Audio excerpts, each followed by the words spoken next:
Welcome to Elm Street. Tonight, we're doing something a bit different here because it's Scare-a-thon. It's Scare-a-thon 2025. This is the 15th year of a tradition that was started by Aaron Christensen, otherwise known as Dr. AC from Horror 101 with Dr. AC. What began as him watching as many horror movies in October as he possibly could, and marathon style, encouraging people to donate money based on how many movies they thought he could get through.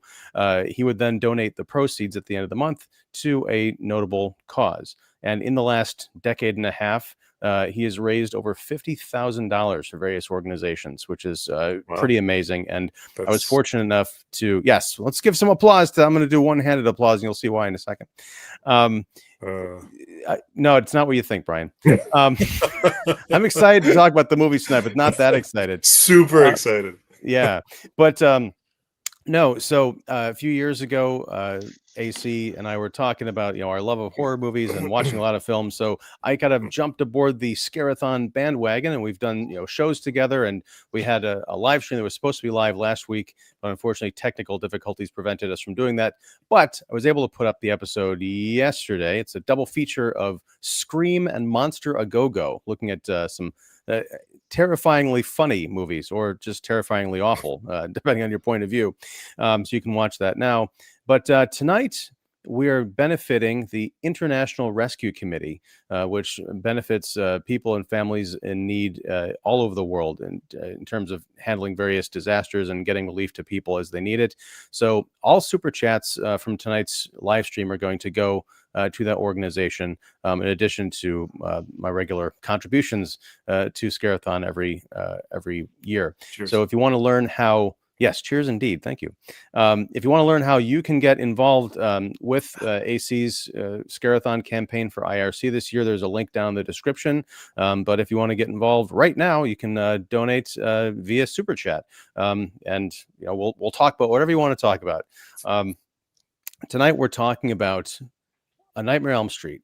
Now, recently, Warner Brothers came out with a really nice package of the entire series wait, sorry, you can't really see that. The entire series on 4K. I've got that one too, Brian. That one's on my shelf on the back. Isn't that the best? That's just... Wow. I do love that, except I hate Trenchcoat Freddy. I'm sorry. We talked about this on your show, Mark. I've never gotten the new Nightmare thing, except as a doorway to Scream. But tonight we're talking about not the entire series, but we're going to go right in the middle to what I call the Dream Warriors Trilogy. We're going to be talking about Elm Street Part 3, The Dream Warriors, Part 4, Dream Master, and Part 5, The Dream Child. This was the rise, the apex, and the decline of the Nightmare on Elm Street series as a pop cultural phenomenon in the late 80s. So this is going to be a fun discussion. It is a genuine story arc, beginning with Dream Warriors. We meet, it's the return of Nancy Thompson, Heather Langenkamp's character from the first film.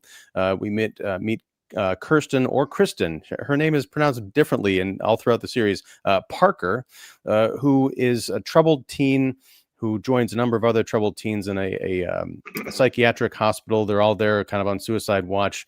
It turns out Freddy is back killing all of them in their dreams, or attempting to, but none of the adults get it, as Will Smith once said, parents just don't understand.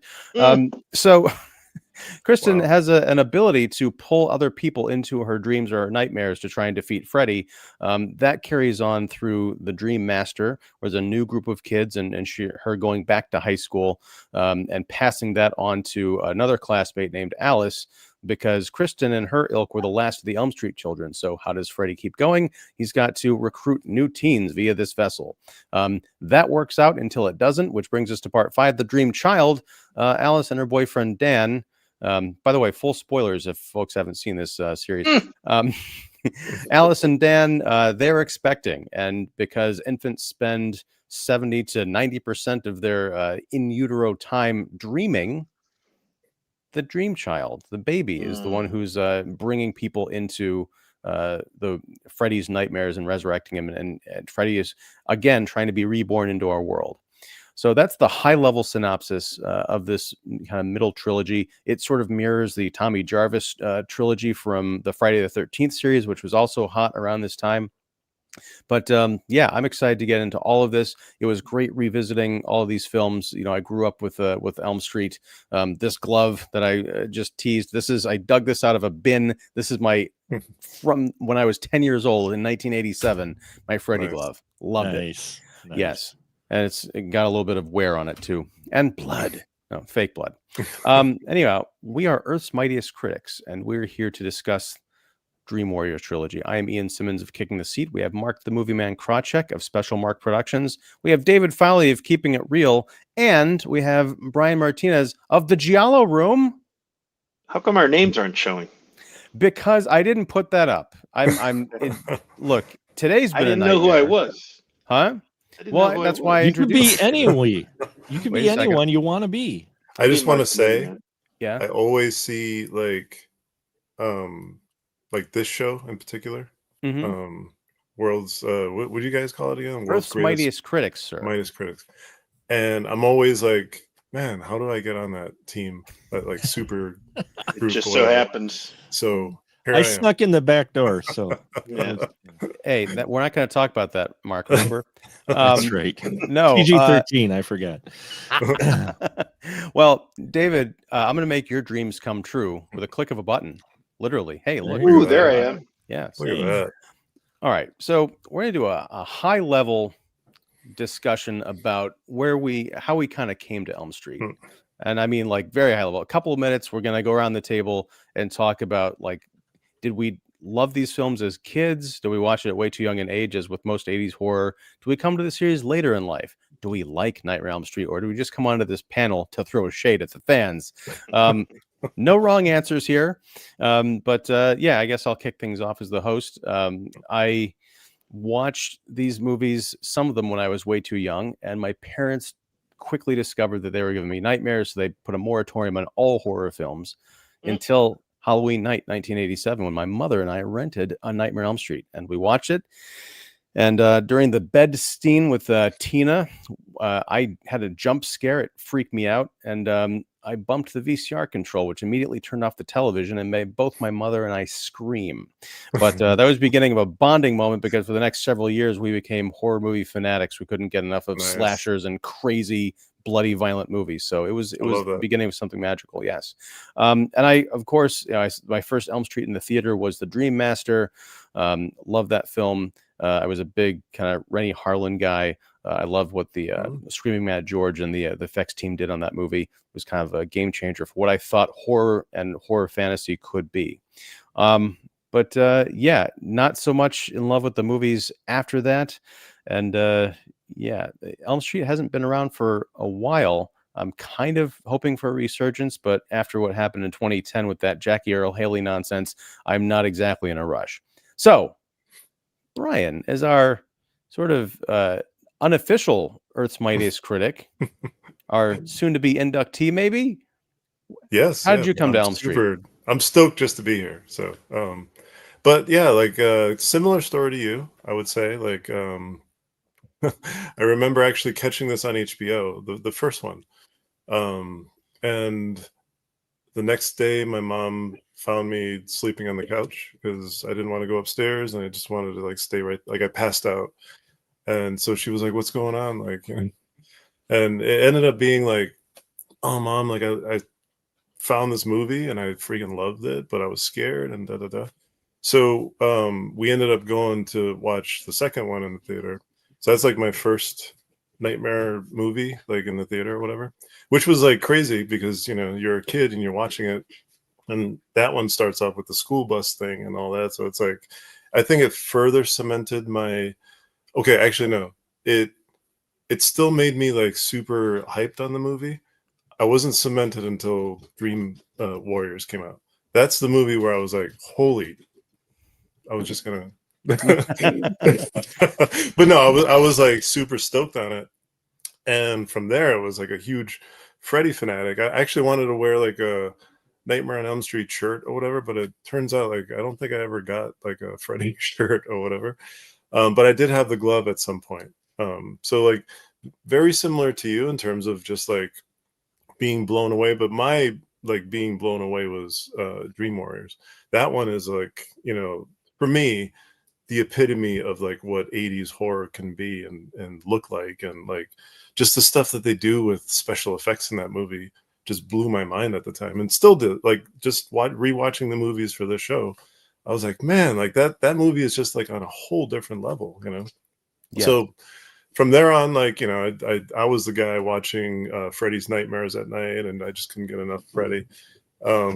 So similar to you, it's like when it kind of went away, it's like, you know, when the remake came around, I was kind of excited because I wanted more Freddy, but then I sat and watched that, and I was like, oh boy, you know. So so like I'd love some kind of resurgence, but like it's such a specific thing. Like you can't just like, it's not like a James Bond or whatever, right? Like, you know, different actors, different movie makers, whatever. Like it always can be a different style, but this is like very particular to, you know, Nightmare on Elm Street. So it's like to try to retread that, I don't see it.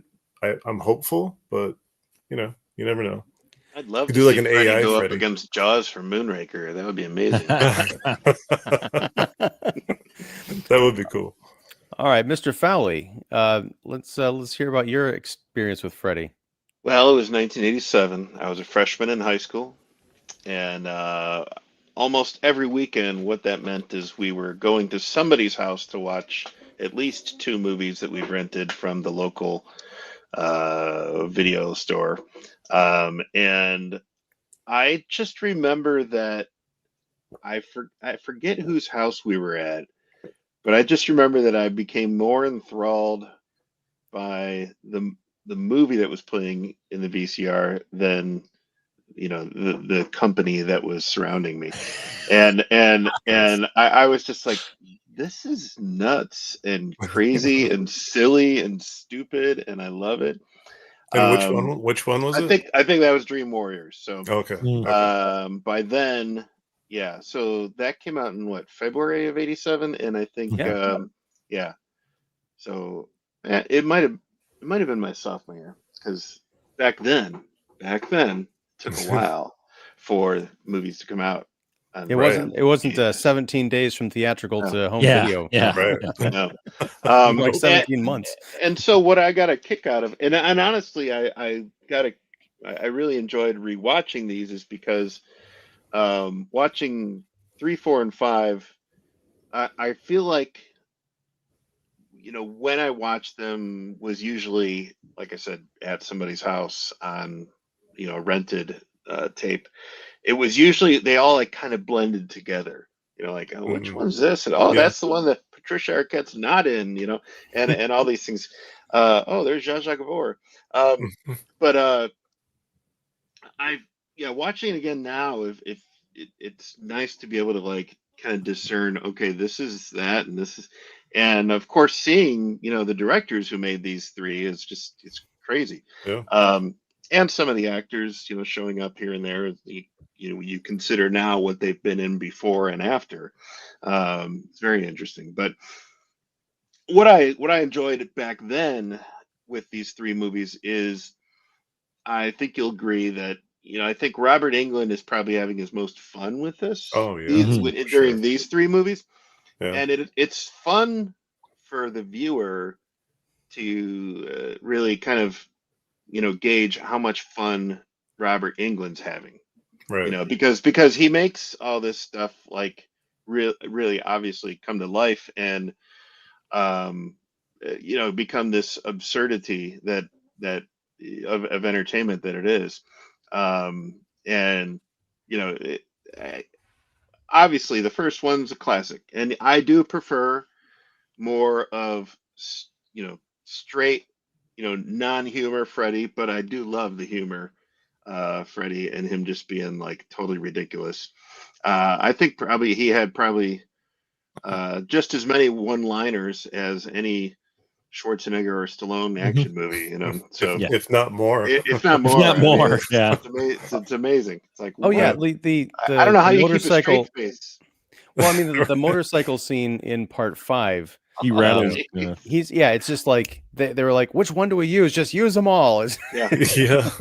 I don't know how the actors playing against him kept a straight face. I don't know. But yeah, so that's my that's where I was back during these movies. Nice. All right. And bring us home, Mark. Well, you and I had the pleasure of talking about 3 recently, but I wanted to come back because you're covering all 3. And for me, it was the same. I caught the first 2 on tape, VHS rental, A Nightmare on Elm Street, and then 2.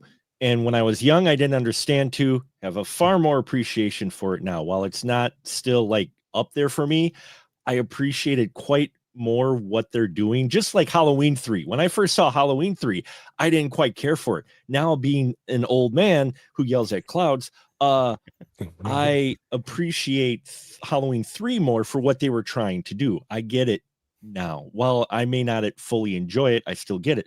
But Dream Warriors was the first one I watched in theaters. I was excited because that trailer was one, people, we talk about trailers today. Trailers for especially the 80s got you hyped for a movie. And that trailer for Dream Warriors, after you've seen Freddy do the straight horror slasher scary stuff and the really weird body horror too, suddenly you've got like folks in costumes, you've got these wonderful sets. It's not just him haunting in the same like neighborhood area or whatnot. I mean, it's horror fantasy. And 3 is where he's still nasty, he's still mean, he's got some one-liners in there, but he's still dark. And that carries over into Dream Master. But near the end of Dream Master, it starts to change a bit. And then you know it when the credits run and you have the Fat Boys singing a song for Freddy, you're like, oh, okay, because Dream Warriors did so well, and that popped it into the pop culture because they showed you horror could be fun and scary. Because really, up until that point, if you think about it, there were some horror comedies, but they were B films. But those getting released to the theater, like on a wide release theater, were straight horror usually, especially your Friday the 13th. They were meant to scare you. You had the jump scares in that. Well, now you have a guy who's scaring you 1 minute, and you're kind of laughing with him the next. You're kind of smiling.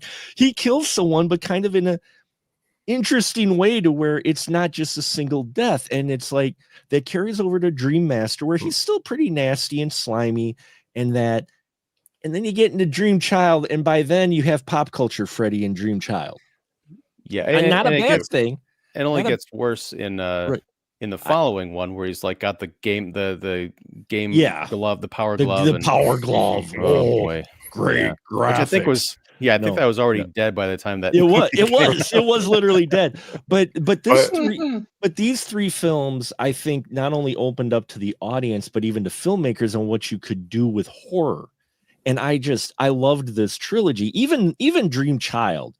And rewatching it, I just finished it a few hours ago, actually, Dream Child. Watching it again, there's still bits in there that I really like. There's just some other bits where you're just like, I wish they would have did it differently. But still, this trilogy is an interesting horror trilogy. It's still entertaining. And with all the practical effects and the wonderful practical sets they did, it holds up still today in 4K. The 4K looks gorgeous, and these effects look even more grotesque and slimy, and it makes you appreciate the art that went into something that it's horror, which usually gets the shrug, especially in the 80s. Oh, it's horror. And in here, it's like, no, look what you could do. Well, one thing I wanted to mention, and Brian, I'll let you jump in a second, but going back to that 4K, I mean, I've seen these movies dozens of times since I was a kid, but something I'd never noticed, and I don't know if I had just not been paying attention or if it's because it's been cleaned up with the new restoration, but at the end of Dream Master, when all of the souls of the children are flying up, it's like the proto sky beam up into the sky through the hole in the church roof. You can actually, I thought they were just these kind of like poltergeist squibbly wibbly light things, but no, you can actually see the faces of the different victims who, like Kincaid's in there, and I'm sure Joey and other people. I'd never noticed that before. And maybe it's just 'cause I was watching them mostly on like crappy VHS or something like that. But yeah, it's really cool. Brian, what did you want to say? No, I was just going to ask everybody on the panel who called the Freddy hotline back in the day. Raise of hands. I didn't even know there was one. Oh yeah. yeah. Oh, they yes. played it. I've got the first 2 episodes of Freddy's Nightmare on VHS, and they have the ads for. They have the ad for it. They have the ad for Call Freddy at the end of the VHS. And it's Which just is like great, if you're thinking of harming yourself or had too much to drink or what, or you need a ride. Or It was a recording. It was you called it, and Freddy would give you like a 2-minute recording. It cost you like $8, and your parents went, kid, "Why is this?" The kids, your parents are like, "Are you calling porn? Look at this, $8 for like 3 minutes. What were you calling?" No, I was calling Freddy, and they're like, "Oh no, that's okay then." Oh, Freddy, the guy down the street. Totally cool. Yeah. You call it with Freddy. Okay, that's fine if you're calling Freddy. Just don't call those adult lines. Right. Oh, yeah. I never called those lines because I would have been more afraid of my father finding out than Freddy Krueger. That's for sure. But yeah. So something that just occurred to me. Friday the 13th, Part 6. Jason Lives. That was a departure from kind of the formula of those Friday movies, where it was an homage to Frankenstein, but it was also kind of a lighthearted like horror comedy in some ways, and that came out the year before Dream Warriors. Now I don't know if it had an effect on Dream Warriors, but it definitely I could see kind of a path between Friday trying to figure out, okay, how do we keep this fresh? How do we keep it interesting and different? And moving into, Freddy's trying to get away from Part 2, getting into Part 3, where it's a little bit darker, but kind of cheeky, into full blown like MTV Freddy. I mean, MTV is playing in Dream Master when Joey gets killed. You got Freddy stepping in with the sunglasses and all that. So I'm just wondering, does anybody else see a connection here? Or is it just all in my head? No, so I was gonna make. I mean, I'm kind of the Demons guy or whatever, but like I was gonna make the correlation between Demons 1 and Demons 2, because like Demons 1 is like a totally like heavy metal soundtrack, right? It's got that vibe of just craziness or whatever, and then the second one is more like new wave, like it's more for the, like you said, the MTV crowd. It's like there's a party going on, like it just feels like, oh, there's like a vibe change or something. Like so like I felt the same exact thing going from Dream Warriors into Dream Master. Dream Master, where I'm sorry, like out of all these movies I freaking love Dream Warriors, so I'm more your guy when we talk about that movie. 4 and 5 I'm always like like I remember loving 4 when I was a kid, right? Like it was just exciting, like so much going on. Watching it again now, it's just kind of like, but we'll get into it, I guess. But anyway, like for me, like that's what it felt like. It felt like that little transition of like you're going from like total hair metal vibe, kind of like, like all these experiments that they're doing. Like it feels like a heavy metal like soundtrack or whatever, and then you go into this one, into 4, and it's like.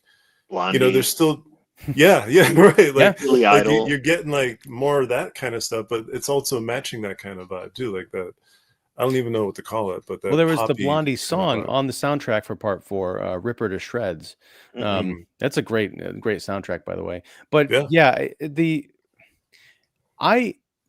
Dream Master was up there for me until I rewatched it. And here's the thing about watching a movie when you're 11 years old versus when you're 3 decades older. That's a totally different podcast. Yeah. Oh boy. Lisa Wilcox, I love her as Alice in theory.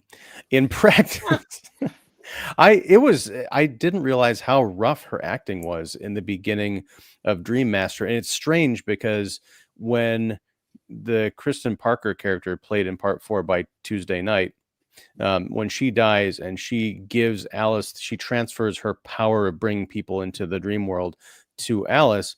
Alice begins taking on the characteristics of the people that she brings into the dream.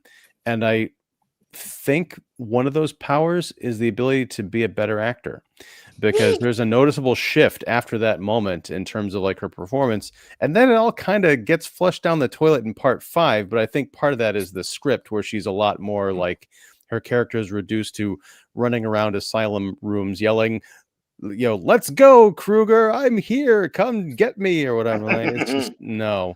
But yeah, so rewatching Dream Warriors again recently in preparation for Mark's podcast, which, as he alluded to, we did a live stream about that on Sunday, which you should definitely check out, and I'll link to it in the description. Nice.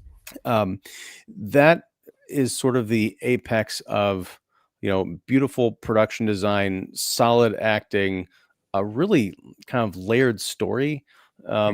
It doesn't have the polish. I mean, there's a jar. It's jarring going from part 3 to part 4, because 4 is so glossy and so MTV that it works, but it's also like, is this even in the same series? I don't know what's going on here. Look at the writers of Dream Master. We have Brian Helgeland and William Kotzwinkle. Now, Brian Helgeland would go on to do a lot of things like Mystic River, LA Confidential, but like I remember William Kotzwinkle as the guy who did the I think the novelization of E.T. with because he took Melissa Matheson's story and made it into a book. And so that's, as a kid, I'm reading all these movie tie-ins, and I'm seeing that's where I recognize that name, and I'm like, really? He watching these again, I'm like, okay, he did a Nightmare on Elm Street movie. Okay, interesting. Yeah, so these movies are interesting, these 3, just because of like the directors, that were like Chuck Russell did 3, Rennie Harlan 4, Stephen Hopkins 5. So we have like, the guy who did The Mask, the guy who did Die Hard 2. Right. The guy who did Lost in Space and Scorpion King, So it's like, it's crazy. Like, it's so crazy. It's wild that I feel like, maybe these 3 movies really kind of like got them experimenting and got their gears going in a way. Well, and it's interesting that you bring that up, is because you hear about people kind of slumming it in horror to kind of cut their teeth and maybe move on to something more legitimate. But I don't know these folks from Adam, aside from a brief elevator ride with Chuck Russell 20 years ago. What? Yeah. I told that story on Mark's podcast. Now I got to listen to it. Come on. He can't say it on his own podcast. Yeah, it's like all rights reserved. Yeah, there you go. But no, but the thing is, I feel like if they didn't love the genre, they at least pretended like they did enough to make movies I think were really special, at least from a directing standpoint. I don't like 5 in general, but you can't beat the look of it. It's so distinct and so gothic and so strange. Like when you take a look at like back then, right, New Line Cinema and all that, like that's their cash cow at the time. I feel totally.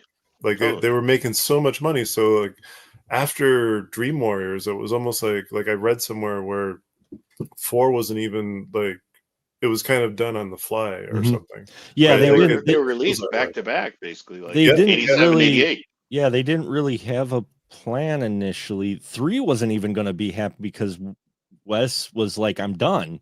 Right. I did my Nightmare on Elm Street. I want to move on. He didn't really see it as a franchise. So he had a completely different idea for 3, as well as Saxon came up with his own script. Right. And there were like 3 different scripts floating around, but they ended up going with this one, which I'm glad they did.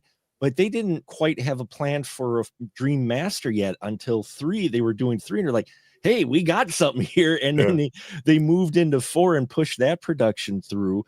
And then, well, we got to wrap this up. So then they came up with, that made even more money, and there's a reason why they called New Line Cinema, it's the house that Freddy built, because it literally did what Alan Menken and Howard Ashman did for Disney. Freddy did for New Line Cinema, is basically get them out of the red and get them mass money, and and mad props to them for it. The fact that it's a horror property that did that is pretty impressive. And you're right, you know, horror usually has that stigma, but I think this is why, and people may say, oh, you're just going nostalgic. I'm like, if you look at how they approached 80s horror, especially early to mid 80s, and we did a series, pardon my plug, but we did a series a couple years ago called The Horror of 1988. You look at how much horror came out in 1988. Oh, yeah. Because horror was on the rise so much. People are like, we got to get in on this. We got to get on this now. So all these big studios are dumping money into horror films, and you got some wonderful people working on stuff. But the thing is, unlike, I would say, a good chunk of the horror done today, none of it felt ironic. None of it felt like they were doing it to ha wink, this is horror. They were taking horror and actually trying to make legit movies. They were trying, they were like, maybe there's something here more so than just relegated to the indie scene. And so that's why you got all this wonderful horror in the mid 80s. You know, well, especially in 88, Mark. I mean, aside from Texas Chainsaw Massacre, the icons all had movies in 88. You had, you know, Hellraiser 2, Friday 7, Elm Street 4, the first Child's Play movie, Halloween 4, right? And that had been on a hiatus since 3, because 3 bombed out. And so there was like, what, a 5-year span, I think, or let me, almost 6 year span between the last Halloween film and Halloween 4. So don't forget, in 88, Mac and Me came out. Yes. How could I? That's a scary movie for a completely different reason.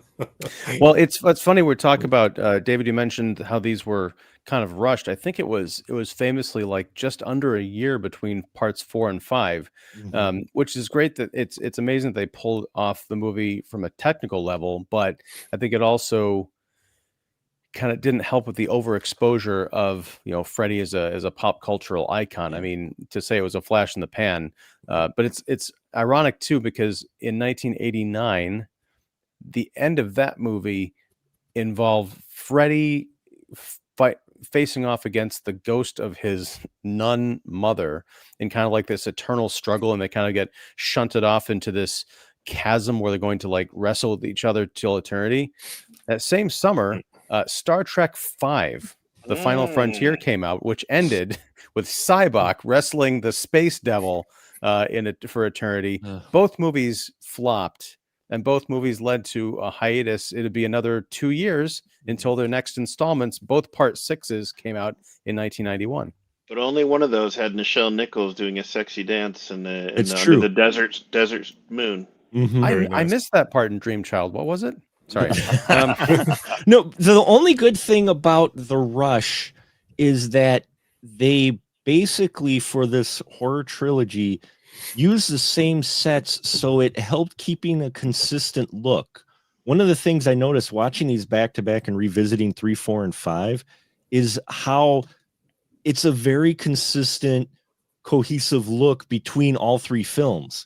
They all look like they take place in the same time, and they reused some sets and such, you know, or redressed them, but the look of them, the way the lighting is, the way the effects are, everything about those 3 films, they feel like a trilogy, and they feel like they're all in the same world. Because you can sometimes have that in a trilogy horror film where you've got you know, you've got a new director and he's got a new art designer that he wants to bring in, who's got a whole new idea.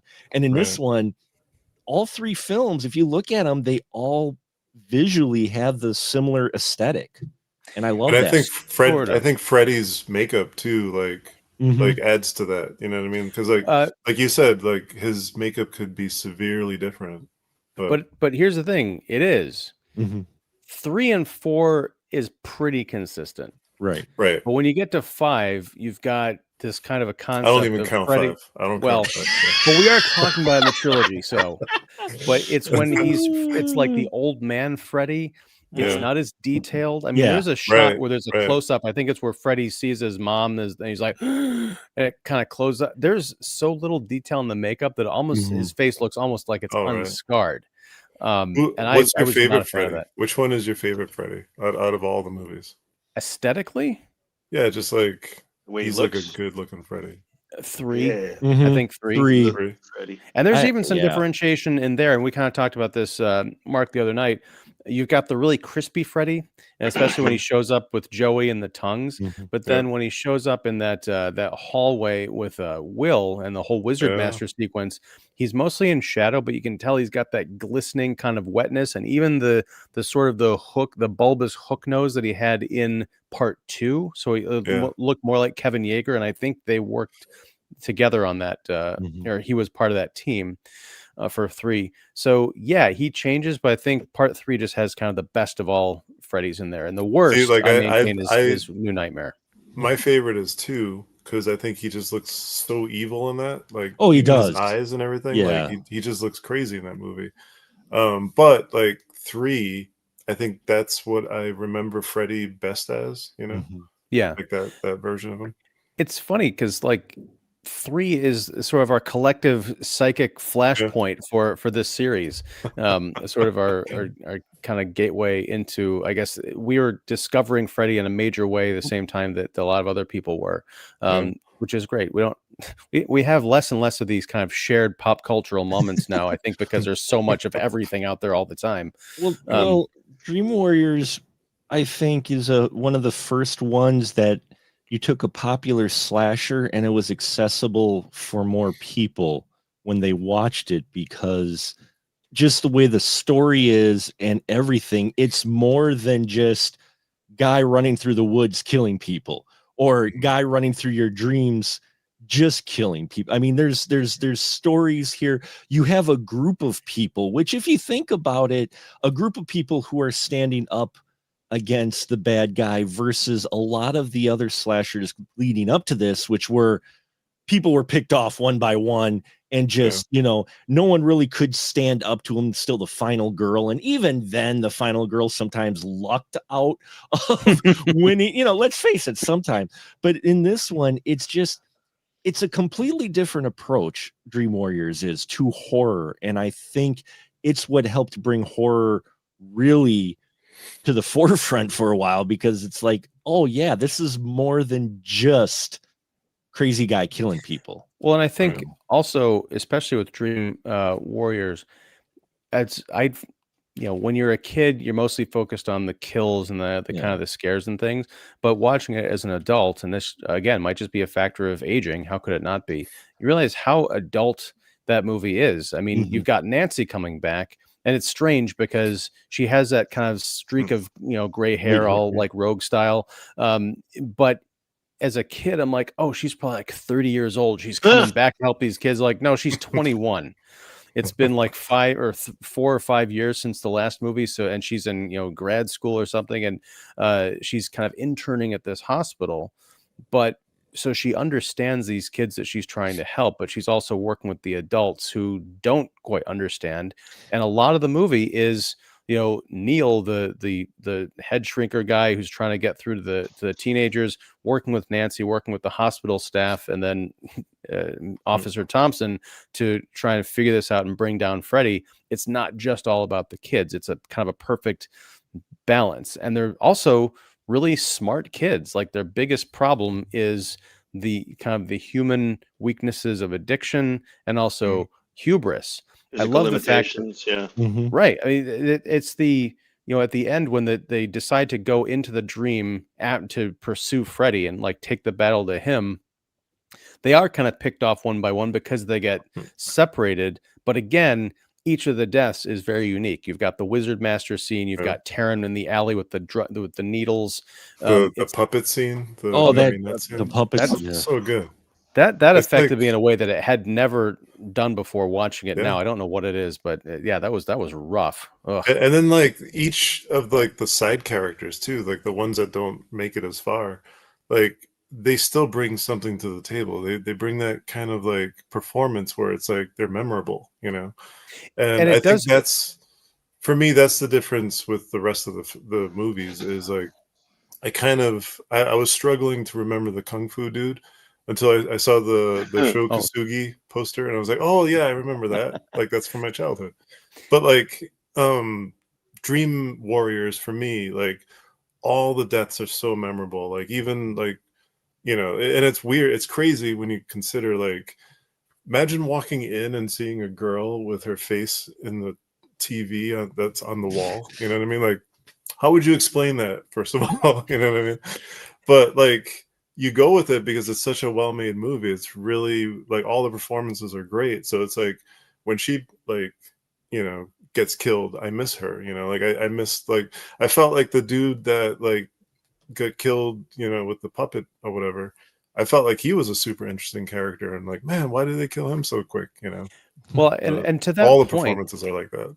well, to that point, I don't know how much of it is the screenwriters who it's you can't really say they had a pedigree because a lot of the stuff they became known for happened after this movie, but it's a combination of the writing and also the performances. Because Philip, the puppet guy, he gets all of like maybe 3 minutes of combined screen time. You know, he's like you get introduced to him in the dorm room, then he's part of the group therapy, and then he's up, you know, sleepwalking to his death.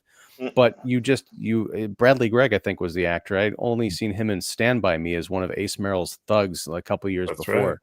Right. Yeah. But that part is so memorable, and you contrast that with, by the time you get to Dream Master, Mark, I think, not you, Mark, but Mark is the comic book artist guy, and he's such an over-the-top cartoon character of this like bizarre valley accent that I couldn't take him seriously as a character. You've got Greta, who's the model, who's got like an, you know, her biggest fear is an eating disorder and her overbearing mother. By the time you get to the end of that film, and you've got all the souls of all the people that Freddy's killed in that movie, it's like 3 heads on these dinky puppet strings. They all look like badly realized cartoon characters. Whereas you go back to Dream Warriors and Dream Master, you've got a heftier body count and a more memorable, not only characters, but also kills. I mean, Brooke Theus in Dream Master turning into a cockroach. When her head gets stuck in the glue and then the roach head pops out of the back of that, and yet you can still hear her screaming inside the bug. Who thinks of that? It's right. It's great. It's really awesome stuff. Like the only one that I feel like it's like, wait, what? Like, what? Why is this in this movie? Is when like that whole kung fu scene happens where he's just like fighting himself or whatever. Oh, and in like, Dream Master, Child? right? Oh, was it Dream Master? Dream Master, Was it the kung fu guy was no, it was Dream Master because that was Dream Rick. Master. That was Alice's brother. Yep. That's the brother. Yeah. So like when that happened, it was like did they run out? Actually, I think they did, right? Like I think they ran out of budget. They ran out of money. Well, I think that was so they whipped that up, you know. I think that worked because it does look a bit weird with him kind of fighting an invisible, you know, enemy inside this dojang. But at the end, when the glove kind of like raises up and you know flies at him, again, it mirrors what happened with Will at the end of the last movie. That kind of like, I've kicked your butt, but then I lose focus, and that hubris, even that's just that little bit of moment, you know, it ends up, you know, being his demise. I also did like the fact that the people who are making these movies, even though there's no continuity between the screenwriters, the directors between the 3 films, you can tell that they watched the previous movies and studied them to some degree, because there's a lovely moment in Dream Child where Alice is pregnant. There's a whole discussion about whether or not she should keep the baby, and like different points of view represented by different characters. But at one point she's in the kitchen with her recovering alcoholic father, the dad, the no-name character in any other movie, you know, dad gets a full arc between these 2 films, and it's kind of lovely. But he's in the kitchen with Alice, and he says, you know, you think it's a boy? And she said, yeah. And he's like, well, and she said, I think I'm going to keep it, Dad. And he said, well, it'd be nice to hear a little boy running around here again. And you think he's talking about Rick, right? Because he lost his son, you know, like a year or so ago. And it's just like, it's a nothing line by a side character, but it means so much. And you think of horror movie franchises nowadays, like people don't care about continuity or making moments. Well, you also think of the lines come after that, because she asks, "Are you disappointed in me?" and he genuinely goes. I mean, this side actor knows this is his scene, right? This is an actor like he's like, this is this scene, and then in Dream Child, he's got in another scene later on, he knows this is like his moment, and he just looks at her and he goes, no, not at all. And you believe it. You believe this guy who was the alcoholic dad before. He says, no, just don't make a habit of it as a joke. And I'm like, it's such a great moment. It's such a dad moment too. It was such a dad moment. Yeah. It just like that debate that they had with the child, with whether or not she's going to keep. Here you've had kind of these cartoonish kills in this film. And all of a sudden you get this scene where his parents are saying, oh, well, we want to adopt it as our own. And she's like, it's not an it. And there's this whole like kind of deep conversation happening with representation and perspectives. And you're like, holy crap. And then we go to more cartoony stuff. So bon appetit. That's the thing too. I think I haven't timed it out, but I think from when actually things start to happen to when they don't, till the deaths are a little bit shorter in Dream Warriors and in Dream Master than in Dream Child. Dream Child, I think they go a little long, which is what also makes them feel a bit cartoony. Because if you look at especially Dream Warriors, when what's her name, the addict, when she gets her, it doesn't last that long. She fights Freddy a bit, and then you get that wonderful special effect of the little wound mouths. It's like, oh wait, that's so creepy. But that whole scene doesn't take a whole lot of time from start to finish. Whereas you look at like the food eating scene with Greta, or even the motorcycle scene, they go a lot longer than some of the other setups that they've had. And then I think that's what makes them feel more cartoony, because you're now suddenly realizing just the ridiculous of it. Whereas the other ones, sure, they might have been ridiculous, but they're not around long enough for you to go, man, this is just crazy, Well, it's also, I mean, the Taryn thing is just sad. And they set that whole storyline of her being an ex-addict up throughout the entire film. Just from the mention that she's a junkie to the orderly trying to tempt her into, getting high in the pharmaceutical closet, to the pincher for me was when Taryn is dying, Freddy, his knife hand becomes, 2 hands full of, syringes full of dope, and he overdoses her. You see she's crying and screaming, and you see this animated vein like crawling up her temple. And it's just it's sad. It is cool. It's kind of cool when Freddy goes, let's get high. But when in the actual moment, you're like, man, this is a tragedy, because you're going too far, Freddy. He really has. He really has. But whereas with Greta, the whole thing of like the overeating, that was over way too quickly, because he starts feeding her food, and then you cut away, and all of a sudden her whole face is swollen. Like that needed, that needed to be.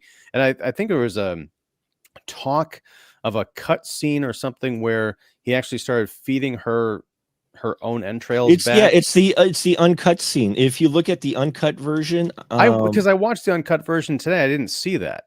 That scene's longer than in the theatrical. He does dig in there. This movie suffers from that too, right? Like it's edited heavily by the Well, and the unrated version, which we finally get to see on the 4K, there's the extended motorcycle scene, which it's gross and it's really cool, and you get to see some wonderful practical puppetry. But it finally solved the problem for me that I've been wrestling with for 35 years. We cut from Dan, like you see the wires going into his cheeks and everything, but then like there's a couple of edits, and all of a sudden he's like this bald, like mutant looking thing. We actually see that pop out of his scene. So that was a welcome change. Which while we're on the subject, I just want to say that's my favorite part of that movie. Is the motorcycle. Well, the motorcycle, that's really well done. I mean, they put a lot of work into that. You will look at that, and I'm like, Master or Warrior?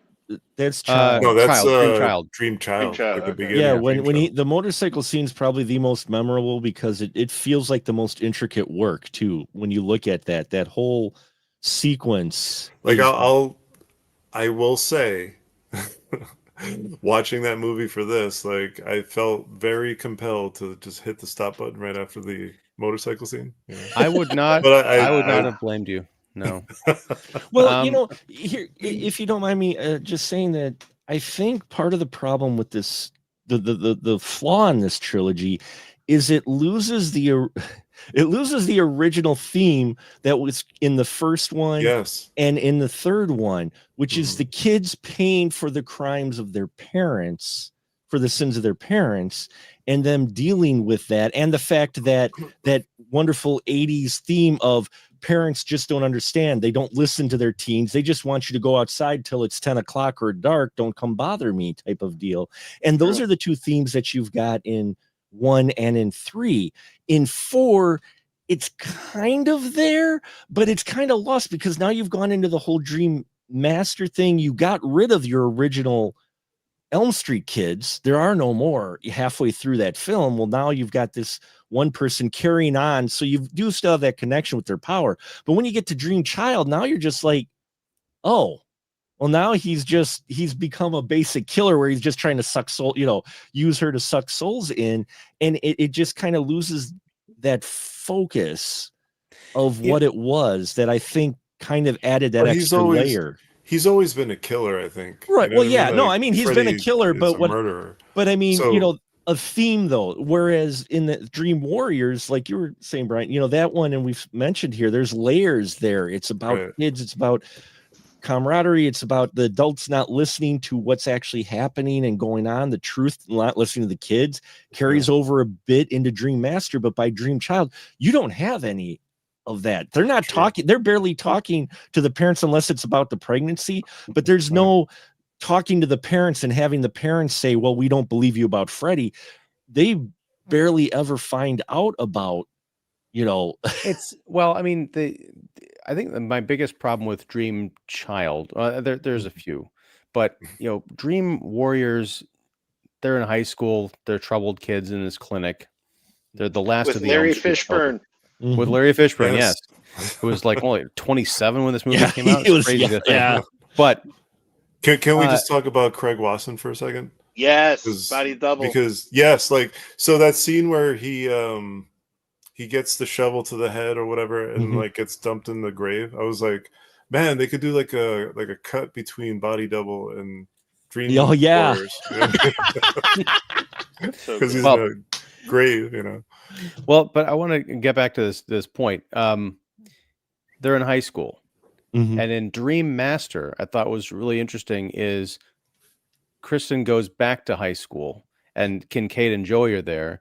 Right. But Kristen also has this other group of friends, including her, her boyfriend is Rick, who's Alice's brother. Right. And Joey and Kincaid are kind of like the weird kids in high school, probably because they were institutionalized and they're kind of guarded. So there's this, cool separation there. And you really buy this, like, okay, this is the evolution of their story going through high school. Right. By the time you hit Dream Master, they're graduating from high school, and we're meant to believe that there's been about a year between each of these movies' events. So are they like sophomores? Oh, in Dream Child, you mean? In Dream Warriors? Yeah. Oh, and sophomore, yeah, they would. It would have been better if they just acknowledged sort of a time jump and like, maybe a few years later, Alice and Rick, because these people are clearly beyond even like a 90210 thing. They are in their early to mid 20s, all of them. Like, no, these are not like 17, right? It's a Stranger Things event. It's supposed to be 18 months from the 4th season to the 5th, and it's been 4 years. So it's like, but you just miss something of like, it's almost a high school, like a teen pregnancy allegory, except when you're looking at these teens, all of them look like they've been in Los Angeles waiting tables for 5-6 years. Which maybe they had and had to go back to. I don't know. I think one of the things that's the issue with Dream Child, especially watching them back to back so close together now, is the change they make for Alice. Yeah. Her character. She ends Dream Master kind of a badass. She's defeated Freddy. She stood up to him, and even when she was scared, she was still finding some strength. For most of Dream Child, she's running, Freddy. And I'm like sitting here going, this is not the person who defeated him the first time at the end of 4. It's like she's starting over again. And I didn't like that. I'm like, I mean, even, you know, Heather Langenkamp, her character, even her coming back, she stood up to, you know, she's like, I mean, she still had the fear, but she had attitude towards Freddy. She's like, no, you know, I'm protecting these kids. And I think that's one of the problems too, is like Alice regresses as far as strength and her power as a dream master, you know, and I'm like sitting here going, it hasn't been that long of a time period, as you were saying, Ian. That's that problem with that time span too. It hasn't been that long, but she just forget. Right, and she also has these other friends who we hadn't seen in the other previous movie, and yet it feels like they've been best friends for a long time. And as we kind of established in Dream Master, until Alice came into her own, she was also the weird kid. She was the weird kid, yeah.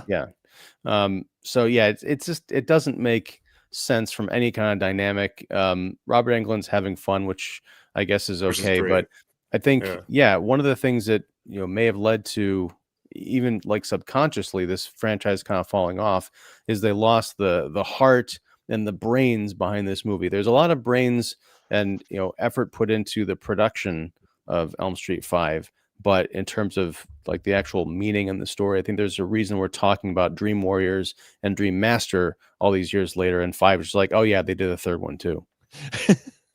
Well, I mean, that's seems to be the trend even today with some things, where they come up with a great idea and then the studio kind of loses its focus and just wants to go because, hey, it's the money maker, so we got to crank this out.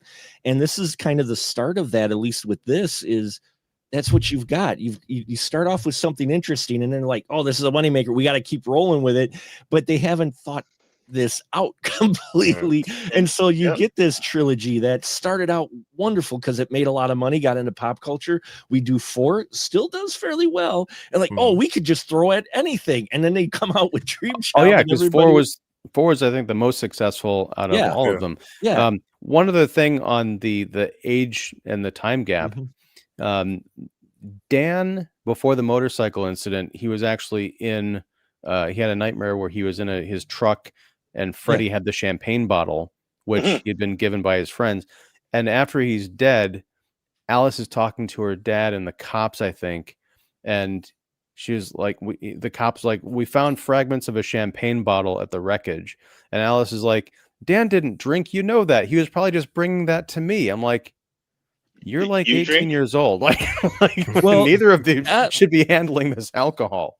And I thought about that at first, but the 21-year-old age setting actually is far later than you might expect. So I don't remember this if was 88, 1989. It was 89, so maybe, but it depended on the state, because I looked this up once because I was wondering about that when I forgot which movie I was watching, but I was like, those kids are 18. What are they doing hanging out in a bar? And then I looked at what state they were in and the time and legal, and it was like, oh no, 18 was drinking age in that state at that time before the 21. Hang out library. Well, we talked. I remember we talked about this in the context of Jaws 2 because it was kind of jarring. It turns out, and even Jaws 2 had it wrong because, well, California changed it in 1983. Right. So this movie is still off by a bit. That's true. It is off, but I'm just saying that it was. Of course, it was also the 80s, and teen drinking was very common. And look, as you know, just don't bother the parents while they're sleeping. You know. Well, yeah, and also in part 4, there's a bit of a hole where Alice and Rick, hey, in Alice and Dan get into a truck accident when they see Freddy in the road, and she slams on the gas, but it turns out they wrap themselves around a tree. Cut to them being loaded into an ambulance. There's no cop saying, hey, we've got to ask you some questions about, like, why are you in this horrible car accident?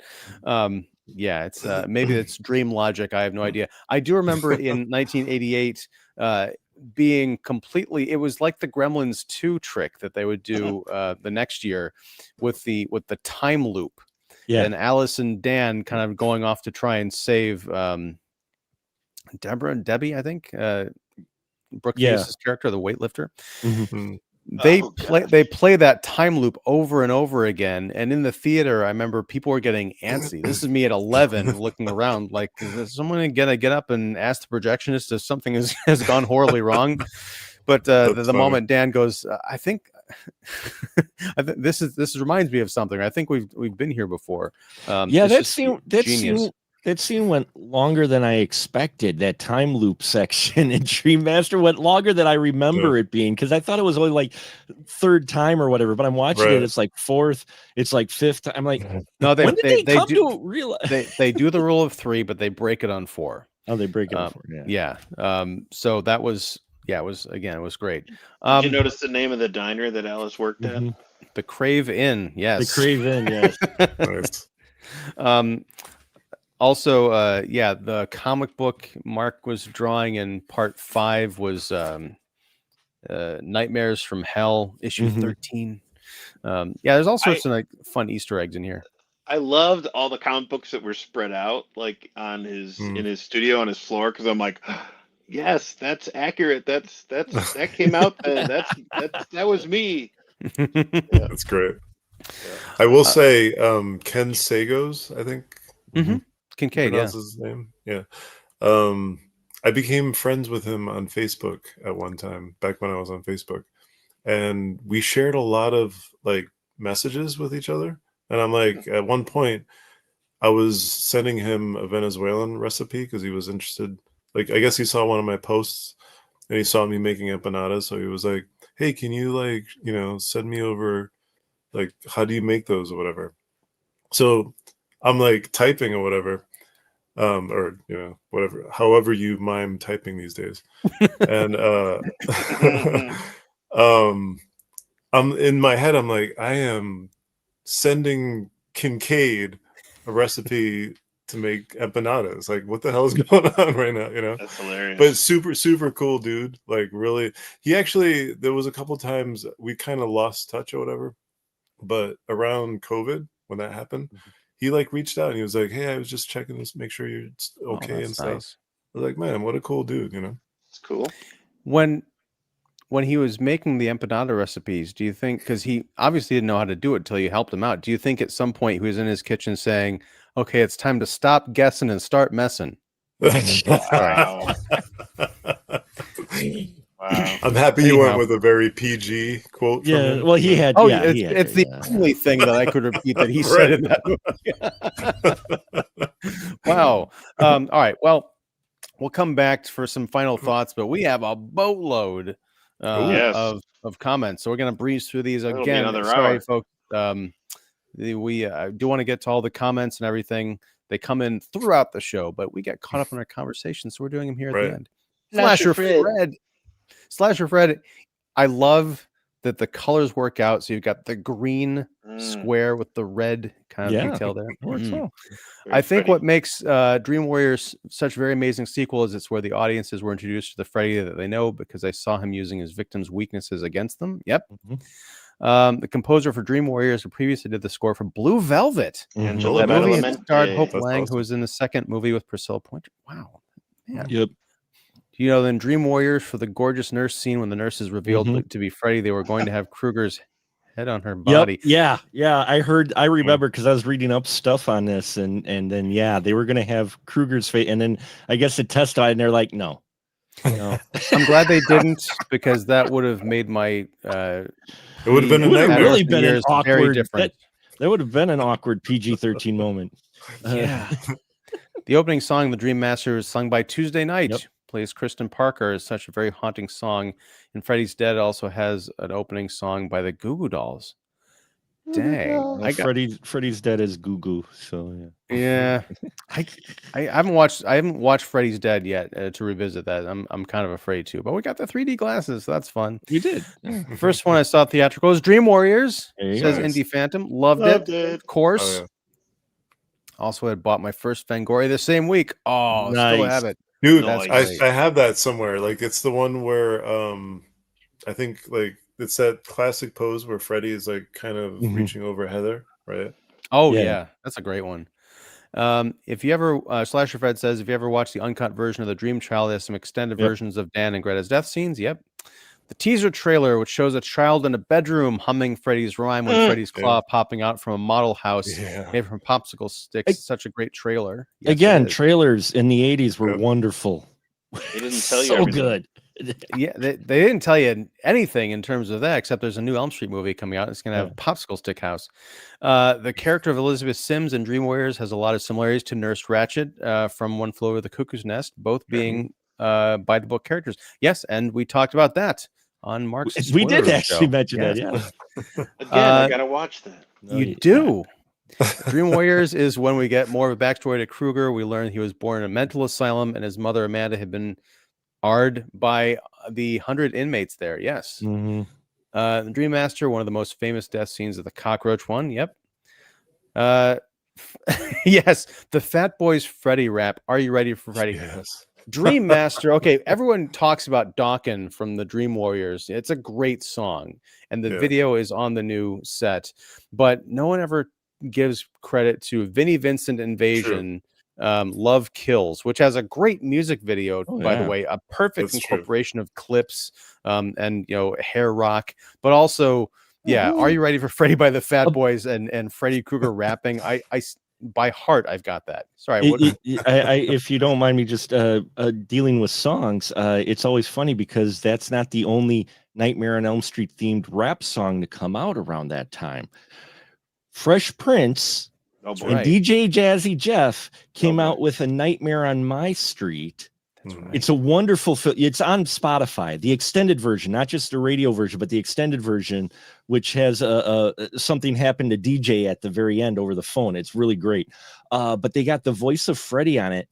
Why it's memorable, and I've played it so many times. It's such a great song. Is the fact they didn't get the rights for it. Right. So they made the song, the producers didn't get. DJ thought and Will thought they had the rights. So they did the song, they released it on the top 40 albums, and then it disappeared. Yeah. Because they got sued for not getting the rights to use Freddy's, because they use Freddy's voice and they use all kinds of references to Nightmare on Elm Street. Doesn't he actually slap him in the video? Yeah, in the video he slapped. Yeah, the video is like all over, like using imagery from Nightmare on Elm Street. And you brought back a memory, Mark, about Nightmare on My Street, but it occurs to me I've never heard the song and I haven't watched the video. Really? Oh, yeah. It's great. I mean, he basically took the beat of Fresh Prince of Bel-Air and did did the lyrics for Nightmare on My Street, but it's such a great song. Especially the way it ends. It's like, oh, this is wonderful. I will definitely check that out. Also, Brian, you linked us to an Instagram rap video, which I have to put in the description later. I didn't get to do it before the show, but yeah, that was nuts. And definitely not PG-13. If you guys ever see the movie Alone in the Dark, which was directed by Jack Shoulder, who did part 2, one of the escaped inmates says he's from Springwood. Nice. It's one of the highlights of that movie. Anyway, the same year the Dream Master came out, Robert Englund had directed the cult classic movie 976 Evil, which starred Leslie Dean, who later appeared in Freddy's Dead. Yes, and also Stephen Jeffries playing the kind of the ghoul in that movie.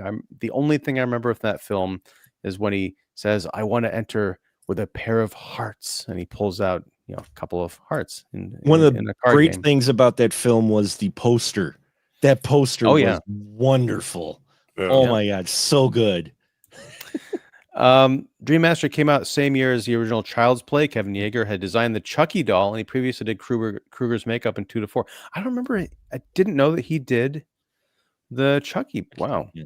Do you know that Dream Master, they're going to have a scene involving traveling through time by using dreams? I'll leave that back to the future stuff in the cutting room. That's fine. If you guys ever watched the pilot episode of Freddy's Nightmares, where you get to see Freddy's trial, which has only been mentioned in the movies. Yep, I remember that.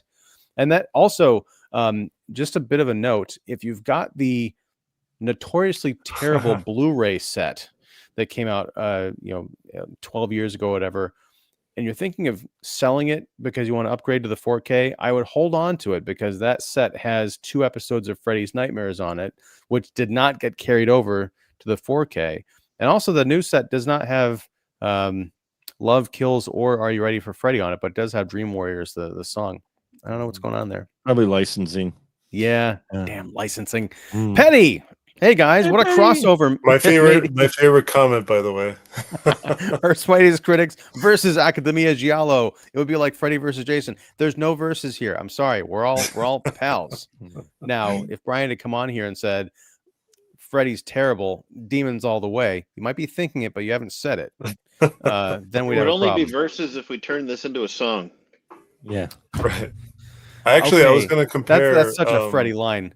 Yes, I was going to compare the Nightmare movies to like a Giallo, but I felt like in parts in New Nightmare, Freddy does wear a trench coat for some odd reason, and he does have these razor blades. Wow, and a glove, and it's a glove too. He's a glove killer. Yes. It's a glove. He's a killer with a blade that on a hand with a glove. Oh no, a leather glove. A leather glove, no less. Yeah. It's right. five blades or 4 blades in the dark. There you go. There you go. There you go. Yep. Let's see. Oh wait, same year Dream Child came out. Kevin Yeager had created the famous horror host Crypt Keeper from Tales from the Crypt. Yes, Tales Crypt. Oh, so good. Dream Warriors had some great stop motion good. animation effects. Skeleton was an homage to Jason and the Argonauts. Yep. And there was also an homage to Friday the 13th with Jason the dog. Yes. Yeah, the dog was named Jason. I loved that. Evil Dead came out. Evil Dead 2. Evil Dead 2 came out the same year as Dream Warriors, which changed the original movie, which is very serious. In the movie, during a scene, Ashley's cabin's Krueger's glove is seen above. Yeah, there's a shot, there's an Easter egg where Freddy's glove is in the cabin or in the shed. I thought it was in the shed. Evil Dead 2? It's in the shed. Yeah, in Evil Dead 2. Yeah, in Evil Dead 2. It's in the shed. Hanging up in the back. Dude. Yeah, it's when he just before he does the montage of because the first one is didn't he do Hills Have Eyes poster in the background or something? Yeah. Man, okay. I thought I'd seen it all. I gotta go back and check my my tool. But I mean, Slasher Fred is right. I mean, if you look at Ash, the one that everybody loves, the one that Bruce Campbell loves, that they did Ash versus the Evil Dead on, that's the Ash from 2 and 3, especially 3. If you look at Ash in 1, that's a completely different. Right. Well, and talking about prop crossovers, in of course Jason Goes to Hell, you've got the Necronomicon in the basement of the Voorhees house. Wow, it's all connected. Cool stuff. Heather Langenkamp, Brooke Theus, and one of the actresses who played the Bus Girls in part 2, appeared in the underrated 80s comedy series Just the 10 of Us. I can sing that entire theme song. Do it. I won't do it. He might get licensed. He might get hit for licensing. So you never know. Not with that horrible singing voice. But yeah, I remember I loved that show because I geeked out because Heather Langenkamp and Brooke Theus were in a sitcom together. Yeah, I had such a crush. I had such a crush on Heather Langenkamp. Both of them. Yes. Yeah. The scene where Freddy defeated Taryn by drug overdosing her, the image of the arm calling for a dose, is a masterpiece. Yes. So gross. So good. So happy to see Brian again, says YRN. Didn't mean to rhyme there, but Petty says a collaboration for IRC, but any thoughts on Snyder's post Henry Cavill as Superman? Brian, when a toast with Ian with JB? I got my JB in the back there. Well, I do too, but I'm not opening that one for obvious reasons. Right. But that kind of leads us. Well, I guess I'll jump ahead. By the way, thank you very much, Petty, for your donation. We really appreciate it, as I'm sure IRC will as well. But Sunday, we're going to be back talking Academia Giallo live. Yes. We're going to be doing more Scarathon, and I don't know if I can actually do a toast with J&B, but because I got to buy some alcohol for a shot, but we'll see what we can do. You could get little bottles. Yeah, you got the little JB bottle. Yep. Maybe I'll do that. Am I going to need it for the night Evelyn comes out of the grave, Brian? What am I in for? Have you watched it? You haven't watched it yet? No. Oh, dude, it's got such fun kills in that movie. It's well, then maybe I won't need the alcohol. I'll just do it for fun. Anyhow, Kind of closing. We are going a bit long here. Oh, yeah, toast. I love it too, but not when it's burnt. Sorry. Final closing thoughts on the Dream Warriors trilogy. We kind of gave an overview and we kind of weaved in and out all over the place. But I feel like we kind of covered what is special about this trilogy within a franchise. But any kind of closing things, anything conspicuous that we left out? I can't think of anything. I can't think of any other franchise, or at least horror franchise, that has a trilogy, like an obvious trilogy, as in the middle of the franchise as this one does. Well, there is the Tommy Jarvis trilogy in Friday the 13th. However, 5 is such a departure that it's like, I don't know about that. Yeah. I love 5, but it's definitely the oddball out. But yeah. I mean, you'd be, even with all those Hellraiser movies, you'd figure they'd find a way to squeeze a trilogy in there somewhere, but no, not really. Yeah. I just will only say that I thank very much the universe for Dream Warriors to exist. Like, it's such a, watching it again for this thing, it just made me realize like how special it was back then and how lucky we were to have those movies, because like trying to imagine that thing existing today, like coming out today, like it's unheard of. Like it'd be CGI, it'd be crazy, like I don't know, but it exists. And like I even give props for the rest of the series, because like you said, like it's so fun watching Robert Englund just having a blast like during that time, because like before that, he was more known for the V series that came out, and then when that came out, it was like when the first Nightmare came out, it was like, man, this guy has a whole new career, like depending on how far they take this, right? Very much. So like I don't know if you guys have ever met him. Like he's just such a cool person in real life too. So it's good to see that happen. Like in terms of the quality of the rest of the movies, that's up for debate. Like right before this trilogy started, this is like he was also in V, the miniseries. Yeah, that's what you're saying. Yeah. Crazy. Yeah. So I think 3 for me is the pinnacle of like Nightmare on Elm Street. Whenever I think of like which one I watch the most, which one I'm like just readily popping in to watch, but each one of them has their charms. Like I said, I love the motorcycle scene in 5. So like I think they all have something special. It's just 3 is just, for me, it's just such a freaking perfect Freddy movie, So. I guess my final thought is it's why, and people probably, oh, I don't watch films past this or whatever. I'm like, the 80s were still a weird time where they were making genre films and not expecting it to be an IP of any kind. So they threw everything, they threw the maximum effort into every film because that could be the last one. They didn't necessarily plan ahead. The only reason you shot Back to the Future 2 and 3 together was because you got tired of trying to convince everybody Marty was still 16 when he had the 5 o'clock shadow and he was looking like your uncle. I mean, that's why they basically shot it back to back, was because of he was aging. They realized we can't keep going like back when in the 80s, it took 2 to 3 years before a film was made, not 18 months. And but very few studios ever planned on having a sequel. Sequel was still a mind-boggling. How do we manage that? Even with horror films necessarily. That's why for sure. That's why every horror film kind of ends ambiguously, because they're like, we could do another one, but we're not sure, or you come up with a gimmick like Hellraiser where it's around an object, so you can shove that object anywhere.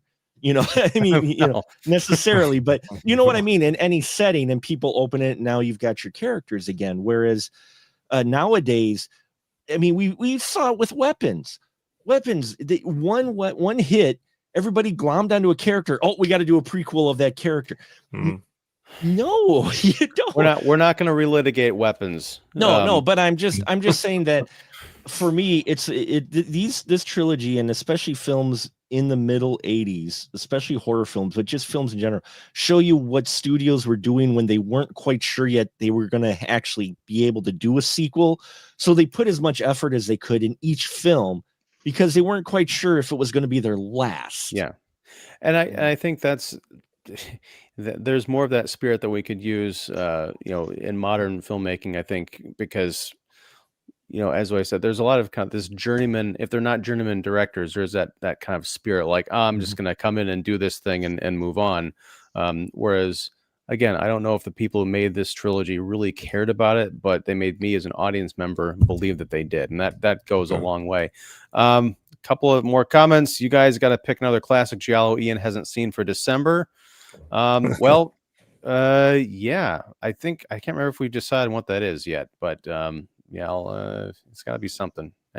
Christmas themed giallo, maybe. Yeah. Petty says today that kind of film couldn't exist because it was designed to entertain, not to educate. Yes, I take your point. In the 80s, cinema was a way to escape from the daily routine, school, and obligations. How nostalgia feels. Nostalgia like nostalgia. That's right. Petty, are you referencing my series with Pat McDonald that has not been around for like 6 months? I got to get Pat back on the virtual phone. I feel terrible. Nice. But thank you. It's a deep cut. I just want to throw real quick. My kid made a term up, which I don't know if it was on the internet or not, but he told me once, because he sat and watched an old film with me, an old film from the 80s or whatnot, and he thought it was just okay or whatever. I thought it was great. And he goes, "Are you sure you're not looking at it through rose-colored nostalgia?" He called it rose-colored nostalgia. And I'm like, your own kid. No, well, and that's fine, but he has an appreciation for the older films. Don't get me wrong; some of them he really enjoys. His favorite horror film, John Carpenter's original Thing. So there you go. So Which is a remake. That's yes, true. well, But I would say I like that term rose-colored nostalgia because there is a distinction there. You can be nostalgic for something, but not have the rose-colored glasses on it. I love 1986's Transformers the movie. It makes me cry twice every time I watch it. I witnessed that freaking Optimus Prime death scene. Like, well, not the death scene. It's the bit where it's the touch song where he's going into Autobot City and everything. And then at the end when Rodimus Prime is born. But I also acknowledge that film has a centerpiece towards the end featuring Junkticons holding hands and dancing in a circle while Dare to Be Stupid happens. So I get it. I get it. So yeah, I don't have rose-colored nostalgia for that movie, but I do for others.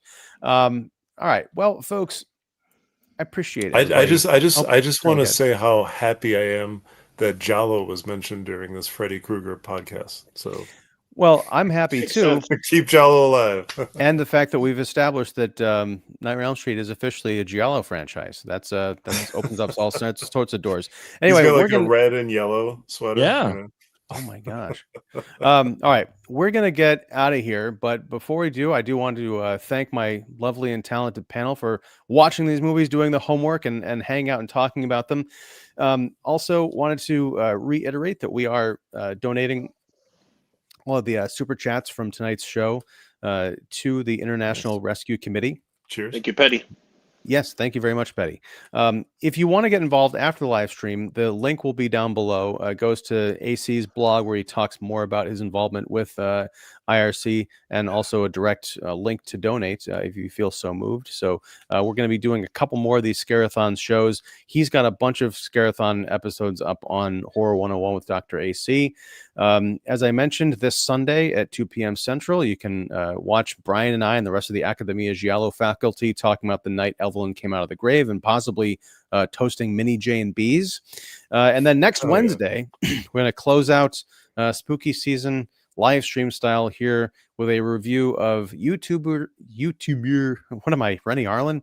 YouTuber turned horror filmmaker, Chris Stuckman's debut feature. Oh my God, Shelby Oaks. Yes, I wanted to call it Ashley Benson, but she's the star of Pretty Little Liars. Where did that even come from? Anyhow, thank you, everybody. Please be sure and support all of Earth's mightiest critics, including you, Brian. I'm inducting you officially. Keep your hand up. Raise it. Thank you. Appreciate it. We got to get you back on Facebook so you can be part of the Messenger group, so we can do polls and stuff. But anyhow, wait, what you said? The Messenger group? Messenger Messenger. group. That sounds like something nefarious, like Messenger. New No, World I Order have- stuff. I have Yeah. Grandizer up there, so I was gonna be Man, like, I'm Man so Singer down. Z, Man Singer Yeah, Z. that's what I'm saying.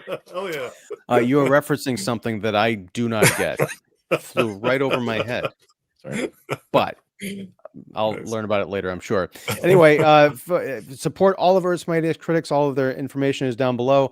I am, as always, Ian Simmons of Kicking the Seat. We have Mark, the Movie Man Krawczyk of the Special Mark Productions and the Spoiler Room Podcast, which you can watch our Dream Warriors conversation. Link will be down below soon. Brian Martinez of the Giallo Room and David Fowley of Keeping It Real.